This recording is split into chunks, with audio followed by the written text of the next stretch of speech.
posted a couple days ago titled I'm Writing a Book. And in that video, I read you the first 20 pages of a book I'm writing. So if you're watching this and you didn't watch that, you should definitely go watch that first, because this will make no sense to you if you haven't watched that. Also, I want to say I'm not sure how many more of these videos I'm going to make because like the whole point of a book is to have you read it, right? And if I'm publishing it and getting it out there, then what's the point of you getting it if I just read the entire thing to you before it's even published? I don't know, but I do like making these videos. They're great videos, they're long videos, and for people who like them, like that kind of video from me, that's perfect for them. Also, I do want to say it is pretty windy outside. It's pretty windy. It's been windy all day where I am, so if you hear that, that's what that is. Alright, let's start. I don't have anything else to say. Let's get going. Chapter 7. The next week for the group was spent on the road, obviously making stops as needed to loot surrounding buildings on the way. One day the group even found a store that still had some useful electronics in it. The group stumbled upon a store that had walkie-talkies, and the group ended up taking 6 of them, one for each person and a spare in case one broke. But most importantly, they found batteries, something a lot more important than walkie-talkies. Although, out of all the stops the group made, none was more important than the stop they made at a sporting goods store once they left Kentucky. The group pulled up to the store and walked inside. Paulie tapped the butt of his gun on the counter and waited to see if any zombies came walking out. A few did, and the group easily took care of them. Alright, I think we're good. Still, watch your back, Paulie tells the group. The group respectively breaks off into different ways. Baron goes directly to the coat section. He finds a nice winter coat that will be able to keep him warm this winter. Not even 30 seconds after he puts his coat on, Emma walks down the aisle.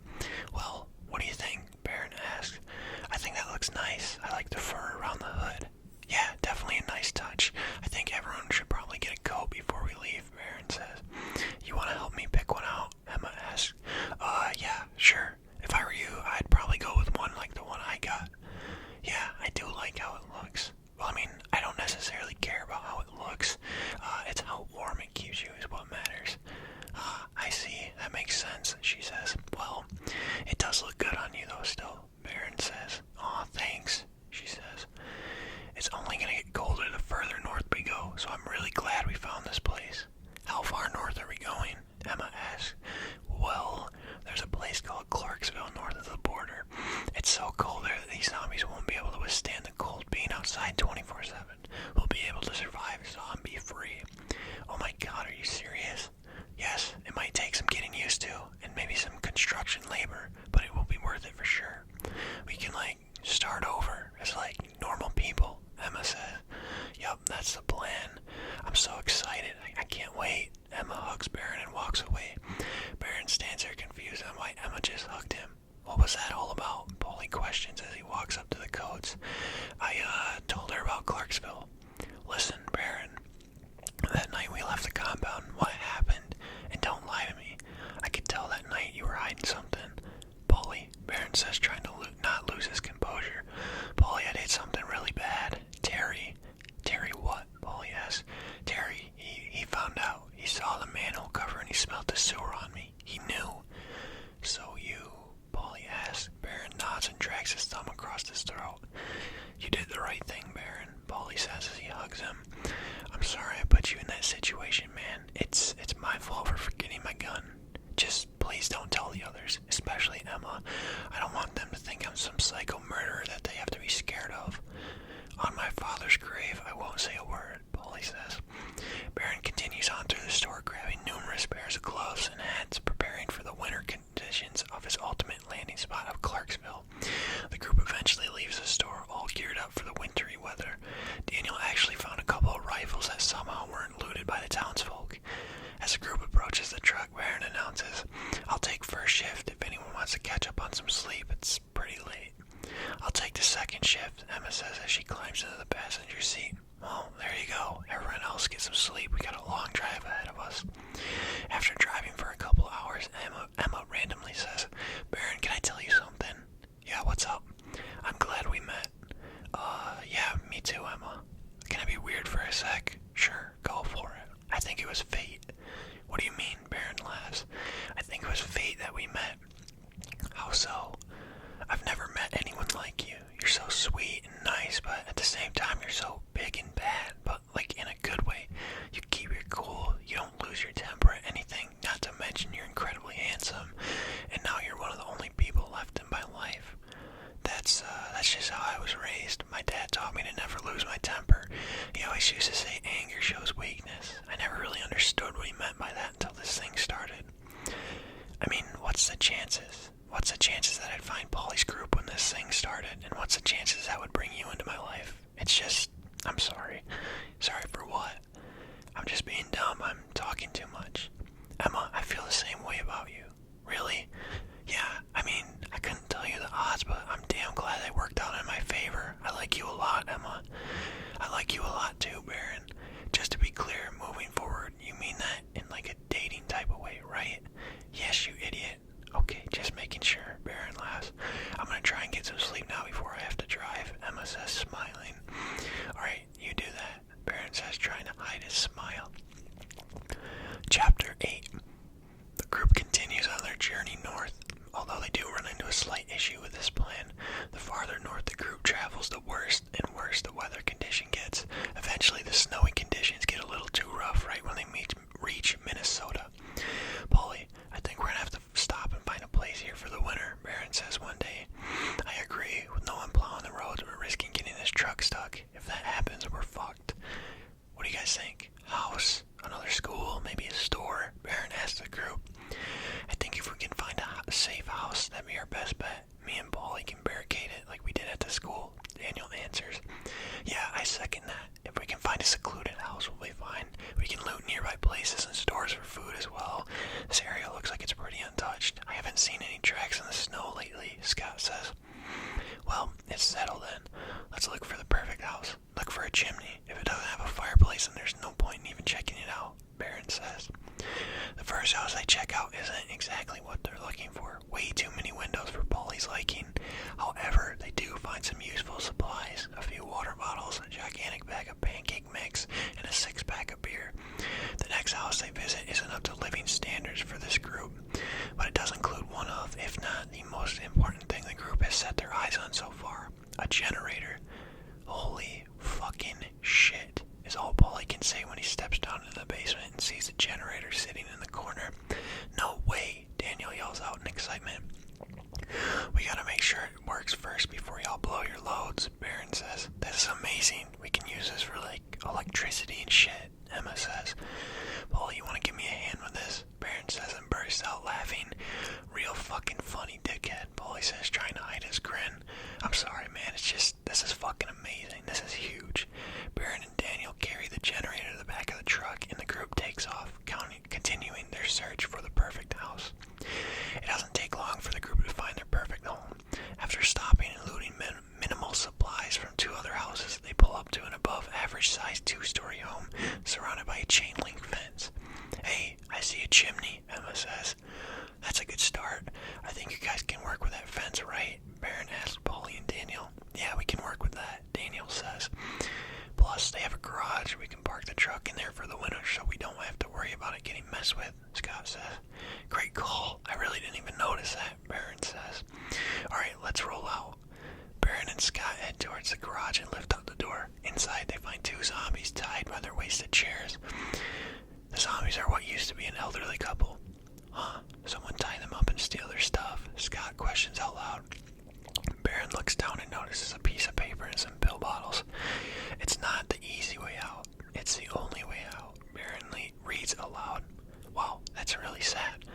I'll take care of them. You continue on checking out this place, Baron says as he jabs his knife through the couple's heads. Once he's done dragging the bodies into the snowbank, he continues searching the house, first checking the living room, a big open area with a big L-shaped sofa. He checks out the fireplace. Looks good enough, just needs some firewood, he says to himself. He looks above the fireplace at the mantel and sees a picture of the elderly couple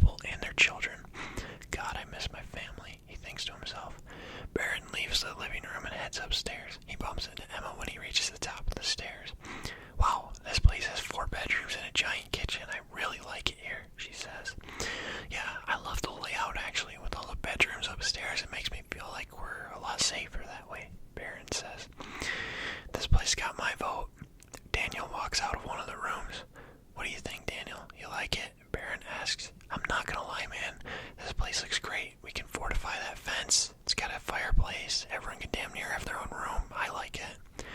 Alright, let me go find Polly and let's get the final verdict then. Baron walks downstairs and begins heading down to the basement steps to look for Polly. Polly, you down here? Baron's met by a sniffle. Polly? Baron, it's fucking beautiful, Polly says with tears in his eyes. Holy shit, Baron says, seeing what Polly's talking about. In front of the two men is a fully finished man cave basement with a full bar containing any liquor imaginable, and next to the bar are boxes upon boxes of cigars. Off to the right of the boxes is an extremely old-looking record player, and next to it is a box full of records for the record player, mainly classical music. Wow, that old geezer had the fucking life prior to all this, Polly says. What do you think about staying at this place? You got my fucking blessing. If everyone else agrees, this is our home for the winter. Oh my fuck. Polly, get in here. Get the fuck in here, Baron yells in excitement. Polly runs to the storage room where Baron wandered off to. Yes! Both of them yell at the same time, jumping up and down, laughing and screaming like they did in elementary school. This is unfucking believable, Polly says. Shelves upon shelves of canned food sit in front of Baron and Polly's eyes. Enough food to last the group well through winter. What the hell did we do to deserve this? Baron asks, laughing. I don't know, man, but I'm about to go run outside and kiss those fucking dead corpses. This is unbelievable. Everyone get down here, Polly yells. The others come running down the stairs to see what the commotion is about. Oh my god, Scott says. Look at all that fucking food, Daniel says. I love this place already, Emma says, hugging Baron. Polly puts his arm around Daniel and Scott. Welcome home, everyone, he says with a massive grin. Chapter 9. After celebrating their fortune for a while, the group comes back down to reality and gets right back to work. Daniel begins looking for ways to fortify the fence as Scott backs the truck into the now empty garage. Baron helps Scott carry the generator down to the basement. Thanks, man. I think I'll be able to figure out how to hook it up to the house's power grid, Scott says. Great. Have fun with that, Baron says as he runs up the stairs. What delicious meal are you making us tonight? He says to Emma as he reaches the top of the step. Emma holds up one of the cans from the basement. Looks like chicken noodle soup. That sounds great, actually. I can't wait. Baron heads into the living room and sees Polly by the fireplace.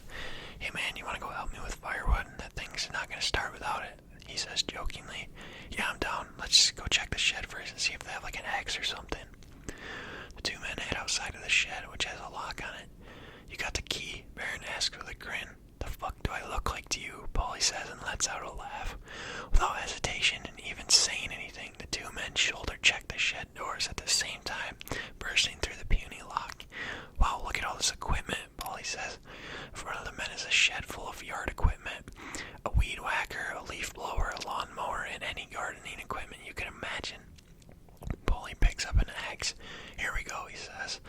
I'm gonna grab this wheelbarrow. Maybe the snow is stuck in the trees in the forest. This may save us some time. Good thinking. You know what this reminds me of? Baron says, picking up a spade. What? That one song by Motorhead, Ace of Spades. Baron says, fake jabbing it towards Polly. Come on, let's go. Stop being a moron, Polly laughs. The two begin walking into the woods, and after a little bit of peace and quiet, Polly breaks the silence. So, you and Emma, huh? Yeah, ever since that first day at the school, I feel like we kind of hit it off. Well, good for you. She seems like a nice girl. I think I'm falling for her, if I'm being honest. She's super sweet, and I find myself thinking about her all the time. Hey, I'm happy for you, brother. 4 bedrooms, 5 people. I think you two should take the master. Really? I figured you'd be all over the master bedroom. Nah, go for it, man. Without your plan, we don't make it here in the first place. I wish nothing but the best for the both of you. You guys seem great for each other. Thanks, man. I really appreciate that. Although, I don't really know much about her past, but we've kind of just grown this extremely strong bond over time. I mean, other than you, she's the closest to me in age. I know what you mean. I've grown friendships with everyone in our group, too. Back at the school, I thought Daniel was going to be an issue. I thought he'd turn into some, power-hungry maniac as soon as I started calling the shots. How did everyone end up at the school? You only told me about Chuck and David. That, my friend, is a story for another day. Come on, Polly. I don't want to get into it right now. Sorry, man. Fair enough. Sorry I brought it up. Live one. Well, I guess dead one, 3 o'clock.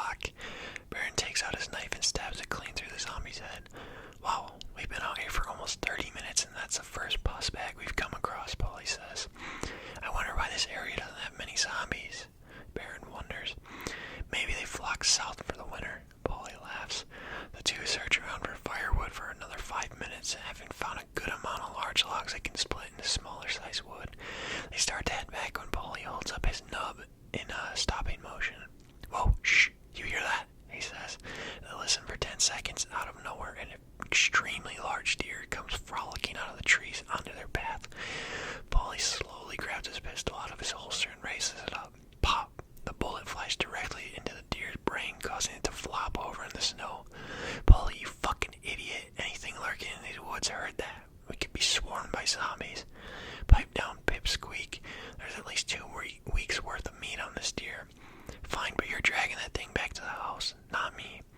After walking for about another 5 minutes, the 2 men reach the house to find the other 3 running out the back door to greet them in the backyard. What happened? We heard a gunshot, Emma asks. This is what happened. Polly points to the deer. Jesus Christ, look at the size of that thing, Scott says excitedly.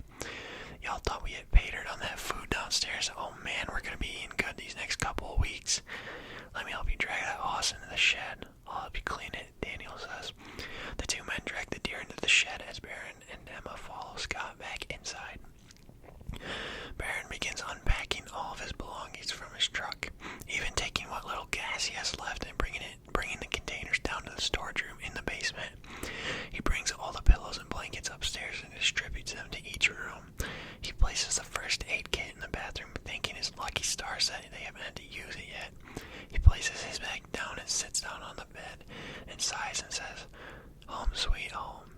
Baron lays down and attempts to take a nap, exhausted from being on the road for the past week. Baron eventually slips away into a deep sleep. When he opens his eyes, he's back home at his house in Florida, sitting in the living room, watching the Dolphins play football. There's a knock at the door and Baron gets up to answer it. Setting down his cocktail, he opens the door to find Terry, with his throat still slit. "You did this to me, you piece of shit," he gurgles out, struggling to speak. "Terry, I didn't. Why'd you have to go down in the basement?" "Now it's time to pay." Terry reaches into his back pocket and pulls out his pistol. "Terry, don't." The gun goes off and Baron Schultz, awake, immediately sits up, breathing fast and heavy. "You okay?" Emma asks. "Were you watching me sleep?" Baron questions her. "No, I was just bringing my bags in here. Did I wake you up?" No, I was just having a bad dream." "What was it?" I was back home in Florida, and you know what? I don't really feel like talking about it right now." "Fair enough. I'm gonna go start the soup. It should be like 10 minutes max." She kisses him on the cheek and stands up. "God, you stink. Go take a shower." "Yeah, I will," Baron says, still a little shaken up over his dream. Once Baron is done with a shower, he heads downstairs and sees the rest of the group sitting at the table eating dinner. "Morning, Sleeping Beauty. Nice of you to join us," Polly says. Baron fake laughs and sits down. "Should still be hot. We just sat down." "Thanks, Baron replies and smiles. "So Polly, Daniel, you guys finish up with that deer?" Baron asks. "Yep, just finished right before we came in. I honestly don't remember the last time I've seen a deer that big." "Scott, how about that generator? We should have power here in a little bit. There's a few things I gotta take care of still, and we might need more gas. I'm not sure how much this thing guzzles." "That's alright, we'll find some. I appreciate you working with that thing." You guys know what next week is?" Emma says. No, I don't. What's next week?" Daniel answers. "Christmas," she answers. "Really? How did you know?" Scott asks. "I've been keeping track by putting a tally in my notebook every day since it started. 6 days will be Christmas Eve, and 7 days from now will be Christmas," she says.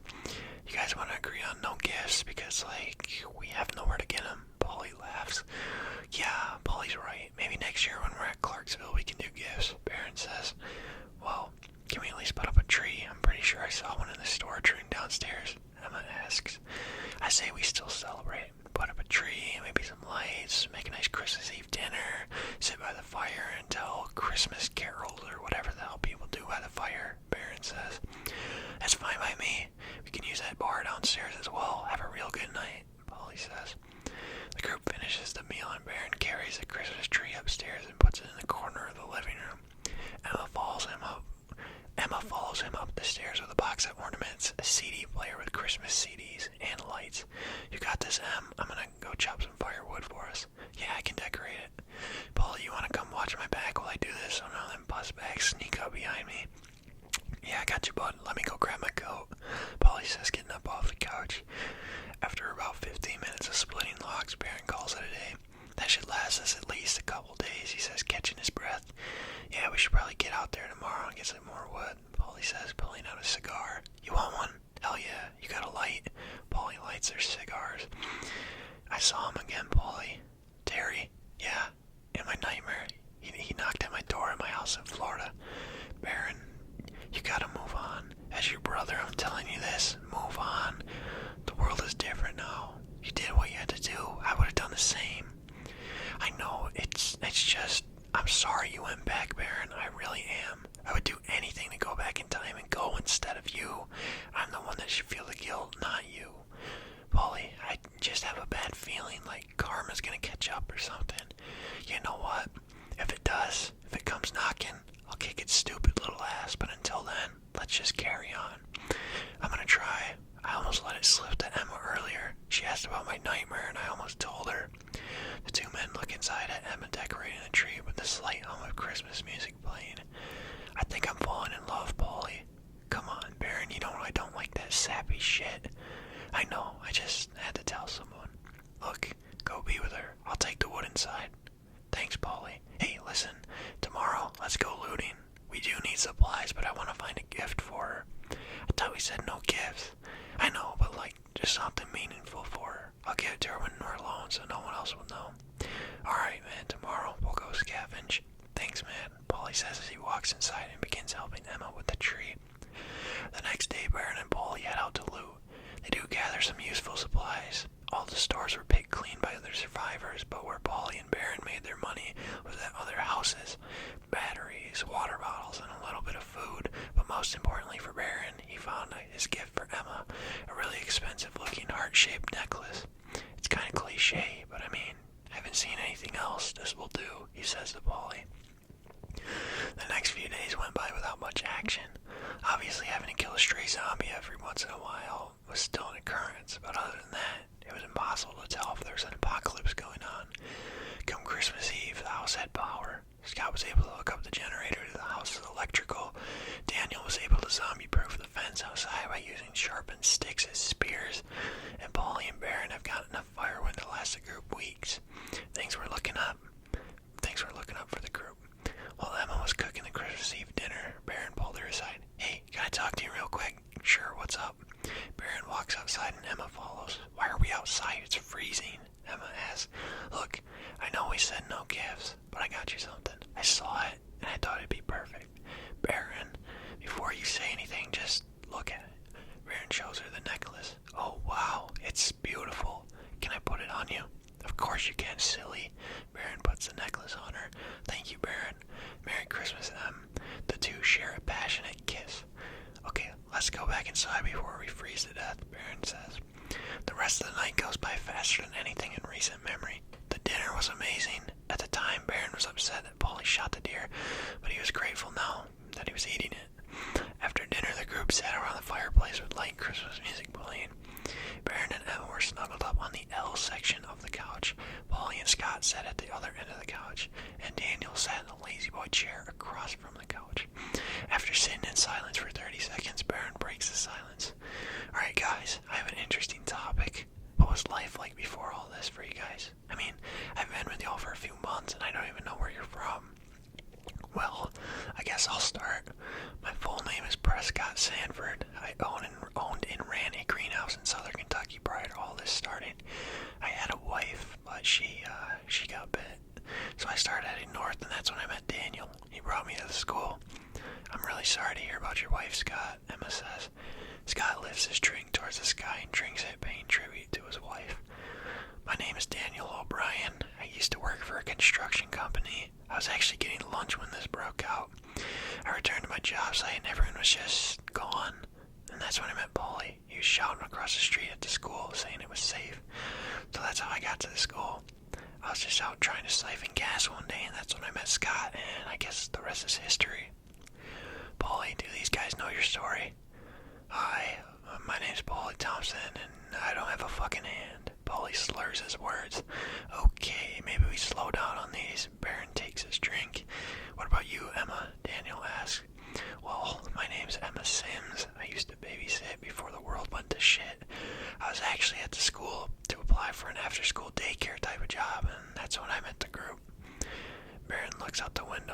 saw a shadow of something moving outside. What's the matter, B? Emma asks. Nothing. I thought I just heard a zombie, that's all. He gets up and looks out the window, trying not to alarm anyone. Oh, must be hearing things. I don't see anything, Baron says as he sits down. A zombie wouldn't make it past that fence with those spears, so what the hell was that? Another Terry hallucination, he thinks to himself. Baron doesn't say anything to interrupt the group's breaking through and bonding. Everyone continues talking until eventually Polly's passed out drunk on the couch and everyone else is ready to call it a night. Everyone walks upstairs while Baron puts out the fire. Before he goes upstairs to bed, he puts a blanket over Polly on the couch. Here you go, big guy, he says, and with that he walks upstairs and gets to his bed to call it a night. Chapter 11. The group continues on with their daily life. Over the last week or so, the group has seen the number of zombies rise in the area. They didn't necessarily draw alarm to them, though. Everywhere they've been since the school has seen increasing zombie numbers the longer they stay. Daniel continues making improvements to their fence so that they aren't too worried. Things were about to change for the group, though, in a massive way. One day, Polly and Baron were out collecting firewood on their usual path.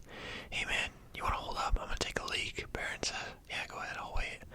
Baron walks a little bit off the trail into the woods for some privacy.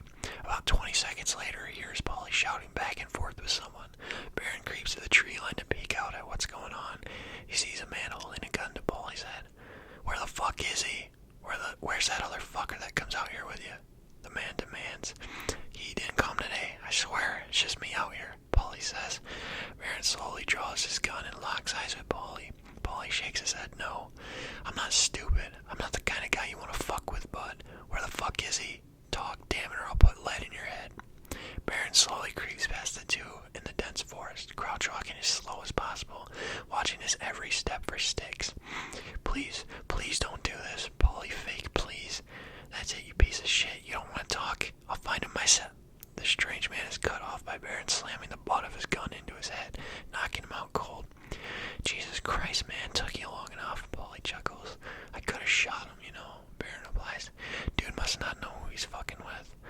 Come on, help me get him in the wheelbarrow. The two men lift the stranger into the wheelbarrow and begin heading home. When they arrive back at the house, they see Daniel outside. Hey, go grab one of those chairs from the garage, and that rope too, Baron says, wheeling the man towards the shed. Who the fuck is that? Daniel asks. No time, just go get that shit, Polly barks back. Daniel goes and retrieves the items. The three men tie up the stranger. A man in his mid-40s with slightly graying red hair and a long, scraggly beard. Daniel, go get Scott and Emma, please, Polly asks. As Daniel leaves, Baron grabs a piece of cloth and ties it over the guy's eyes. What's that for?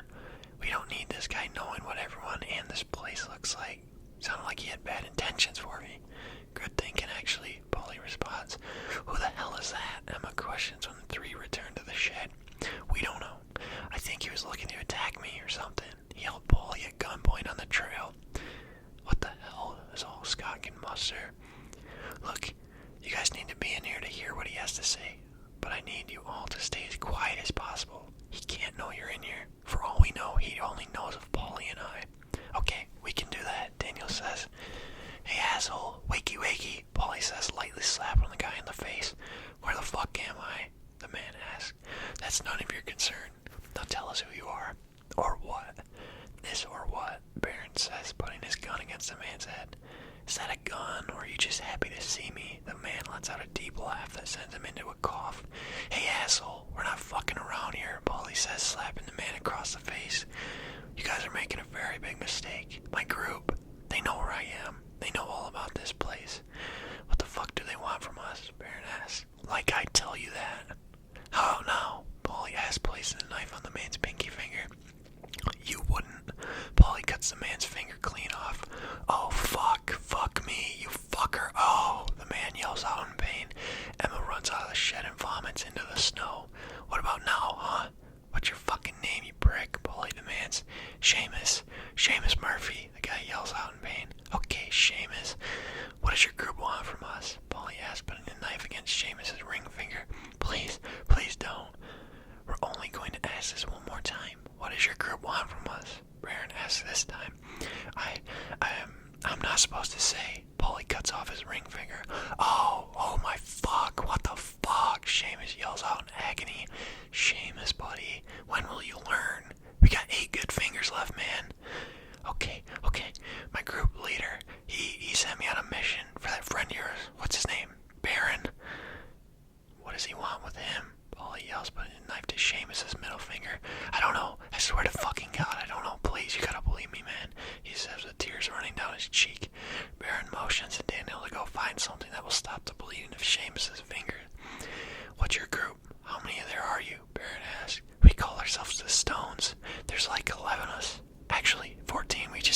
join a little bit over a week ago.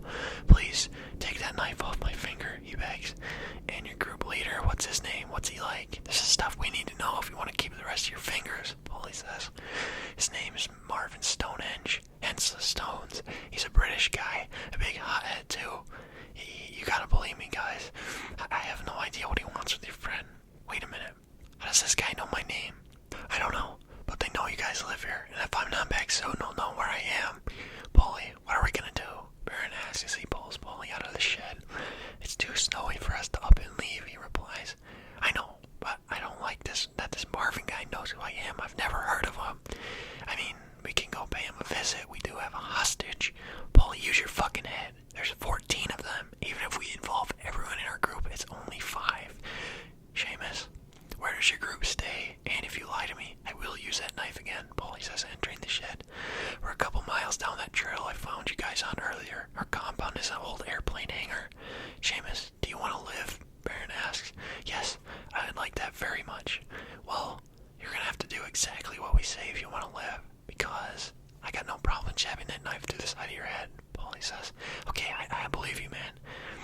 You're gonna go back to your compound or camp or whatever you guys call it, and you're gonna walk right up to Marvin Stonehenge, and you're gonna say, Baron wants nothing to do with you, and then you're gonna show him your hand. Baron says, also, I recommend telling him that if they do decide to come back, it will be heads and not fingers. Is that clear? Polly adds. Yeah. The 2 men then untie Seamus and walk him back down the path. Baron motions for the other 3 to go back inside. Once the 3 men get onto the halfway point of the trail, Baron takes off Seamus' blindfold. Alright, Seamus, don't fuck this up, Baron says. I won't. Before Seamus can finish his sentence, Polly jabs his knife into the back of his head. Seamus drops down to his knees and gargles on his own blood until he falls over in the snow. Polly, what the fuck, is all Baron can say. I had the whole walk over here to think about it. I think this sends a much stronger message to these stone people. Polly, this is bad news. I don't like this, Baron says as the 2 men begin to sprint to the best of their ability in their winter boots back towards home. And there we go. That is, that's my book. That's the next 25 pages. If you guys enjoyed, leave a like, comment what your favorite part about it was. If you're this far in the video, comment Rip Seamus. But yeah, I'm having a blast writing this. And how, like, making these videos. I don't remember if I said this at the beginning, but I don't know if I'm gonna keep making these because then you guys won't have any, like, motivation to go out and get the book and read the book yourselves if I'm just reading it to you. I don't know. But, it's weird reading it back because I have to look at it from, like, one of your guys' point of views where you don't know what's happening. Because when I'm reading it, I know exactly what's happening. I know exactly how the story's gonna end. I know exactly what's gonna lead up in the plot to where the story ends. And how I'm writing it as if it were in, like, a TV show or a movie.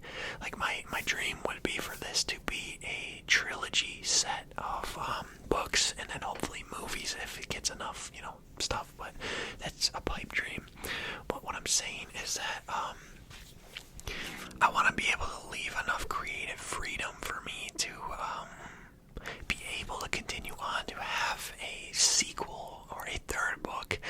So that's really what's, I'm trying to leave open loopholes or open holes to where I could, incorporate a future book. You know what I mean? But yeah, like I was saying, it's like for me to read this over again and I could literally keep telling you right now without even reading it off of my Mac. I could literally tell you what's gonna come next. Like, that's just because I don't know. I've never been in this position before. I've never written anything before. So I could literally, I don't know, I have to view it from your guys' point of view, and that, it kind of helps, honestly, reading this, because then I'll be able to go back and make changes in the text of where, maybe because I know what's going to happen and I know who's talking when I'm writing it, maybe I can make it easier for the reader to read. So yeah, that's really all I got. We are, I think I'm on page 46, so I read you to just call it 25 because that sounds better. If you guys enjoyed it, leave a like. If you want me to continue posting these kind of videos, let me know, and I probably will, because I have fun reading this, and it's something I'm proud of. And even if I don't end up publishing this to the public, I am damn sure gonna make at least one copy for me, because it'll be something that I can have and something I will be proud of. Yeah, I appreciate you guys watching. Bit of a longer video. I don't know, some people like that, some people don't. You know, I appreciate the support. Like I said, comment Rip Seamus if you got this far in the video. That's how you know you're a true OG lover of this channel. So if you're this deep in a video, we're going on like 38 minutes now, I think. Anyways, y'all, I'm kind of dragging on here. I just like talking about this. It's something I'm proud of, so that's why